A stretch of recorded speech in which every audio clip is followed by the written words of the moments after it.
It was raining the day I thought I had everything figured out. Charles Miller was arrested for obstruction and illegal manipulation of Project Elysium's financial records.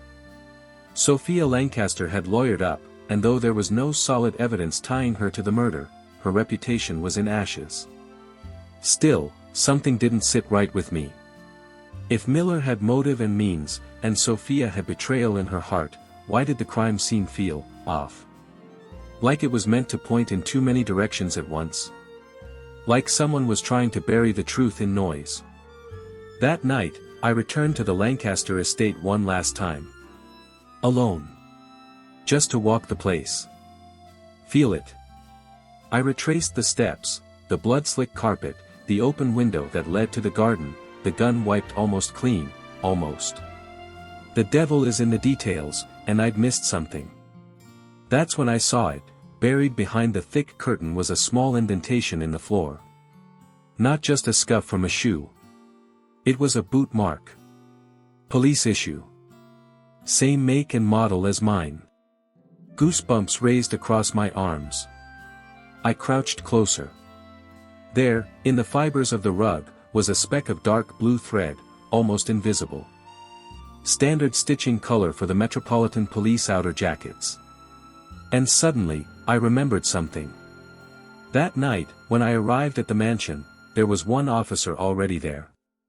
Officer Daniel Briggs. Officer Daniel Briggs, the model cop. Briggs was one of the most respected officers in the precinct. 10 years on the force. Always the first to a scene, always cleaned up paperwork like a machine. No scandals. No red flags. Too perfect. I checked the call log. Briggs had arrived at the mansion exactly 11 minutes before anyone else. Long enough to stage a scene. Long enough to wipe the gun, open a window, plant some clues, even slide in that list of names in Victor's drawer. But why would a cop kill a billionaire?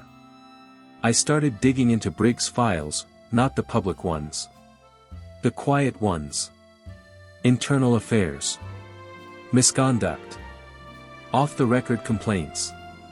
And there it was, buried in the digital graveyard, Briggs' younger brother, Owen Briggs, formerly a coder for one of Victor Lancaster's companies. Fired. Blacklisted. Accused of stealing data from Project Elysium. 2 weeks later, Owen Briggs killed himself. It had been ruled an overdose. But in Daniel Briggs' mind, it was murder. Victor Lancaster had ruined his brother's life. Publicly shamed him. And then cut him off from every tech company in the city. Owen had gone from prodigy to pariah. And Daniel never forgot. I knew I couldn't go through official channels, not with a cop like Briggs. Too respected. Too connected. So I called him. "Hey, Dan," I said, as calmly as I could. "Mind meeting me at the precinct? Something's come up with the Lancaster case. Could use your take." Briggs showed up wearing his usual calm expression, sipping a cup of cheap precinct coffee, not knowing I was holding his entire world in my hands. I didn't say anything at first. I just placed a photo on the table, Owen Briggs, smiling. Then the death report. Then the disciplinary notes from Victor's company. And finally, the boot print photo.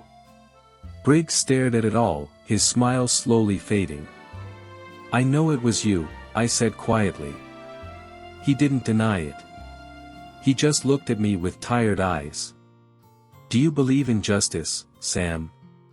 "Yeah," I said, steady. "That's why I'm here." He leaned back, eyes glassy. Victor took everything from Owen. His name, his future. My brother died thinking he was worthless. And that man, Lancaster, just moved on like it never happened. I couldn't let that stand. "You staged the scene," I said. The gun in his hand. The opened window. The notebook. I wanted him remembered as a coward. Not a titan. He stared at the table.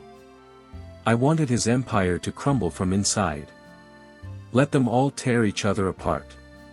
And damn if it hadn't worked. Miller nearly cracked under pressure.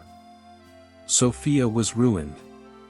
The entire Lancaster dynasty was unraveling, and Briggs had played them all like a master chess player. We arrested Briggs that night. No resistance. No last-ditch escape. He just nodded and turned in his badge. I sat with him one last time, hours later, before he was transferred to holding. "You ever regret it?" I asked. He shook his head. "No. Because for once, someone like Victor paid the price." I didn't know how to feel. On one hand, he was a killer. On the other, I could almost understand it. The press never found out the whole truth. The official story was pinned on business rivals, and Briggs was quietly removed from the public eye.